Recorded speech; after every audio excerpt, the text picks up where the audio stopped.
You're welcome. Bye. If you all choose between yourselves who y'all want to tell me when you all are ready, I'll start on one of y'all's word. If y'all choose. We're ready on this end. Yeah, we're good. Okay, I'll tell them to start rolling. Okay, ready? Okay. Start. Good afternoon, everyone, and thank you for coming here to the Sheriff's Office. We originally had this scheduled down at City County, but we changed it here when I think the mayor's press conference got canceled. The last few days we've had several questions about the jail, the operation of the jail, from numerous people, from the news media, from the loved ones of the people in the jail, as well as from the employees in the jail. Let me just give you a little indication of what's going on. As of this morning, we had 1,125 inmates in the jail. That's down considerably from just a month and a half ago, probably down at least 300. And that as a result of various initiatives that we've taken, that the court system has taken, and that the governor has taken. It's all in an effort to reduce the availability and the spread of the coronavirus. Let me give you some facts that concerning coronavirus in the jail. We currently have 8 corrections officers off work right now with the coronavirus. None of them are in any kind of serious shape, I'm told, but they are suffering from the coronavirus. We also know that we've had 6 other corrections officers that have developed the antibody of the coronavirus and does not suffer from it anymore. So they've had it, probably did not realize they've had it, and through a program that we're doing right now where we're testing as many of our corrections officers for the coronavirus so that we can determine those that may still be carrying it and don't know they're carrying it, so they will not be spreading it to their other co-workers as well as the inmates. But let me be frank, we have more corrections officers suffering from the coronavirus than we do have in the inmates. Why is that? We're performing a number of operations within the jail according to proper protocol set by the CDC and the Mobile County Health Department. Anybody and everybody that comes in the jail, employees included now, have their temperatures tested. If they have higher than a certain temperature, they're not admitted, and they're sent to their, if they're an employee, and they're sent to their doctor. Any prisoner that comes in, whether they have a temperature or not, they automatically go to a segregated area of the jail with other new people and held for at least 7 days. Once they do not show any symptoms, then they can be moved into the general population. We monitor the ones in the general population as they're divided into cells. If someone shows a fever, we separate that person from that wedge, if you will, and put them in sort of a quarantine type / isolation. Then we'll put that wedge in lockdown and monitor them, the remaining people, to make sure no one else may get sick. After so many days of monitoring that person, if they do not develop the coronavirus symptoms or further symptoms, then we'll return them to the general population. If they develop additional symptoms, then we'll further quarantine them and monitor them for the coronavirus. If they get it, they're further separated and for a period of 14 days, and they'll be tested during that time. If someone is leaving the jail, if someone has the coronavirus, and let's say their time of service or sentence has expired, we can't keep them because they have the coronavirus. But what we'll do, we give them paperwork from the CDC and the health department instructing them what they need to do and how they need to quarantine themselves for an additional 14 days or until they're through with the symptoms. If someone leaves the jail with a temperature, we likewise will tell them they need to quarantine themselves for so many days and give them the literature to hopefully that they will not then go spread the virus if they were to have it. But so we do that on anybody that leaves the jail. I touched on a little bit on sanitizing jail. 3 times a day we have a team of trustees, if you will, that go around wiping down all of the doorknobs and other things that push buttons and things like that in the jail to remove any virus that might be on those surfaces. In addition, the inmates are given hygiene and cleaning fluid to clean their own cells around them and keep themselves clean, but they must take care of doing that themselves within their own cells. And we believe that's working simply because of the fact that we have more corrections officers that are sick than we do have inmates out of that many. I'm not a medical expert or professional doctor or anything like that, but it sort of begs the question, that the inmates may be safer in the jail and that the people around the inmates that are sick are not getting sick, but it may be that our corrections officers, as similar to other people, are catching it on the outside and maybe bringing it to them. So that's, again, why we're testing our corrections officers. We don't want any to have symptomatic things and be spreading it. Some other questions that have come up about it is, have the inmates been able to receive their commissary? There's been a delay in their commissary, and we changed their commissary because the commissary company has lost their employees that could distribute the commissary. The inmates are still allowed to order what's known as a snack pack, and they can get that, and it will be delivered to them one day a week, this snack pack that has prearranged stuff in it that they can get.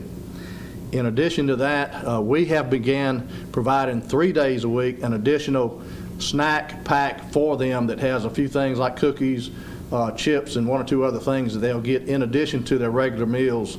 They'll get that 3 days a week. Some questions that we've had, is the county facing any layoffs at this point? We don't think so. We certainly know that the county commission expects a decreased amount of revenue coming in, as do all cities and counties.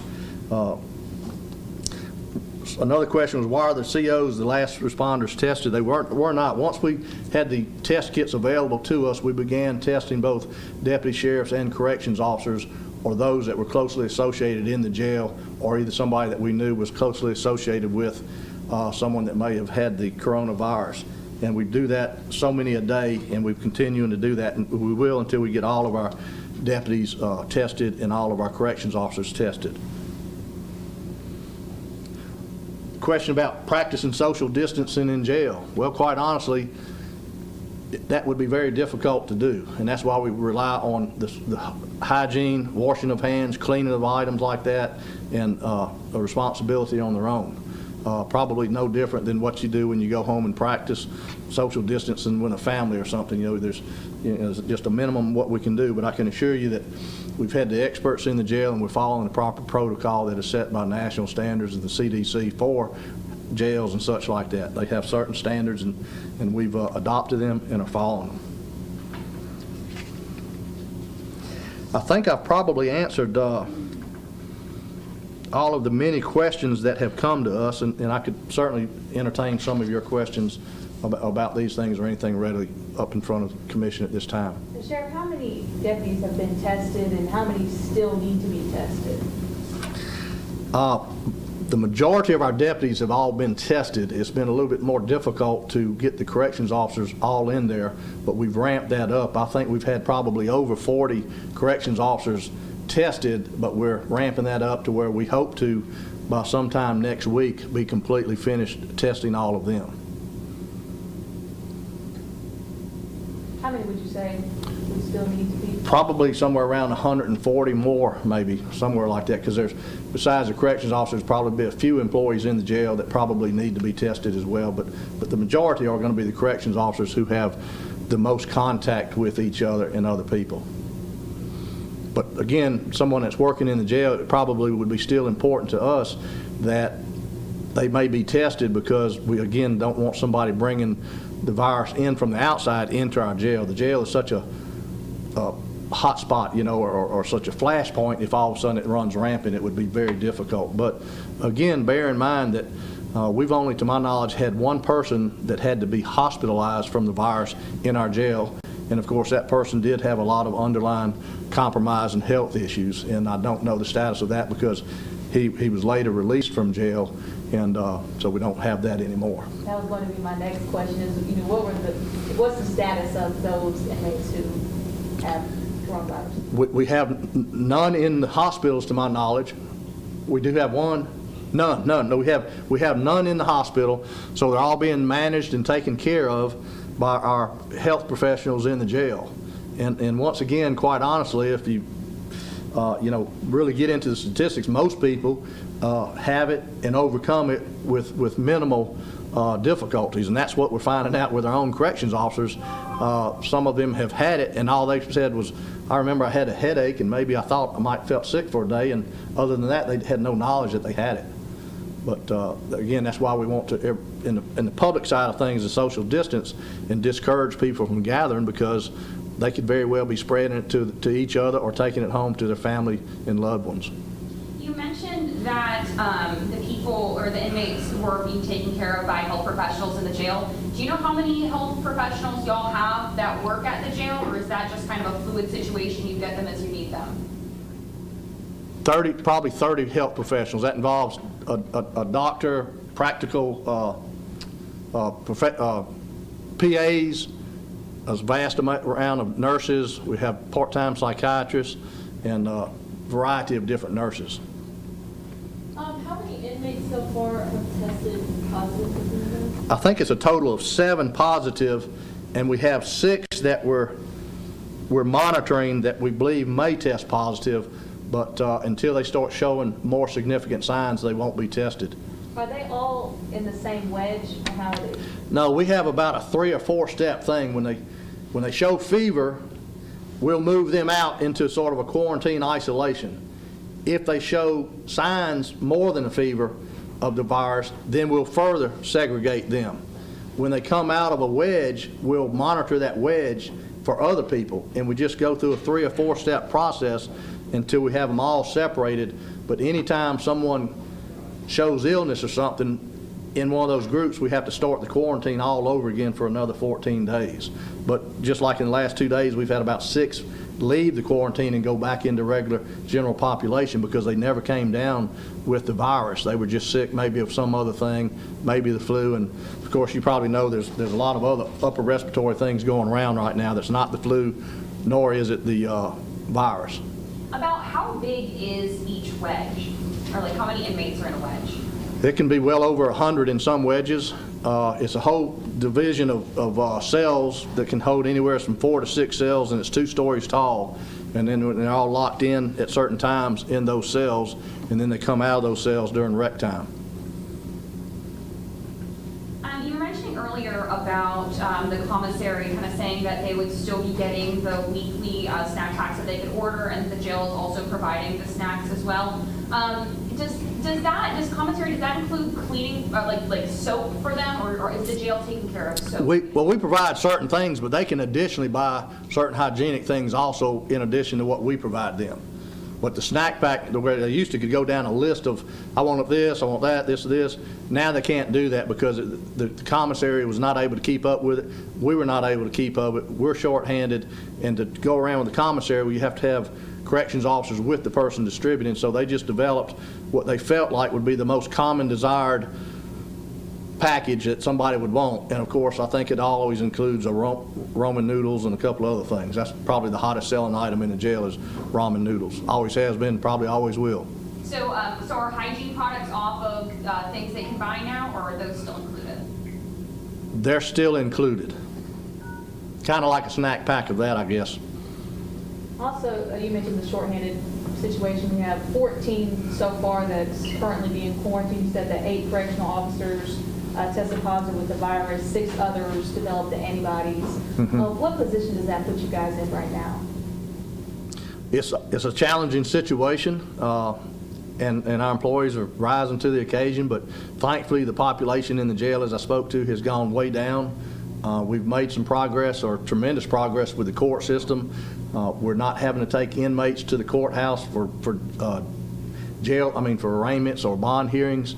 So we've been able to remove some of our corrections officers assigned to the courthouse and keep them here in the jail, and that's been a big help. And so that program is working really well, and we're appreciative of the fact that the judges have bought into that so well. And I think they probably, before it's all over with, this will be the wave of the future, is we'll probably never go back to carrying inmates down to the courthouse for a hearing or a bond hearing, but only for such cases as a trial. Also, we saw a picture with the PPE, the doctors and everything, are they wearing the proper PPE that they need? Yeah, our personnel have the PPE, and our corrections officers wear it because, again, the inmates are more fearful of the corrections officers giving them the virus than us. So the inmates don't have it, but if we move the inmates from one part of the jail to another part of the jail, we will put a facial thing on them. Is there anything that you you like to say to some of the families? We just had a lot of families just worry just because of the coronavirus spreading. And you were mentioning earlier that it might be safer for them, for inmates in jail, because it is so clean. You all are taking all these precautions. What do you say to these families that are just kind of scared right now? Well, I think they've got to realize that, you know, a lot of people are scared, not just them. And of course, you know, you can catch the virus in a lot of different places besides the jail, and maybe at a lot worse places to catch it than in the jail right now, because we do practice such strong hygiene and preventive effects. So again, we've let many people out of jail. We've even took risk on some people getting out of jail. Unfortunately, the people that are in jail now, there's a reason for them to be in jail, and they're the ones that brought this high risk on themselves. But we're doing everything we can to protect them and to ensure that they're well taken care of. Have any of the people that you let out of jail come back? Yes, we had one that we let out of jail. He had symptoms of coronavirus. He was allowed to get out on bond, and either the next night or the second night he was caught burglarizing a local business.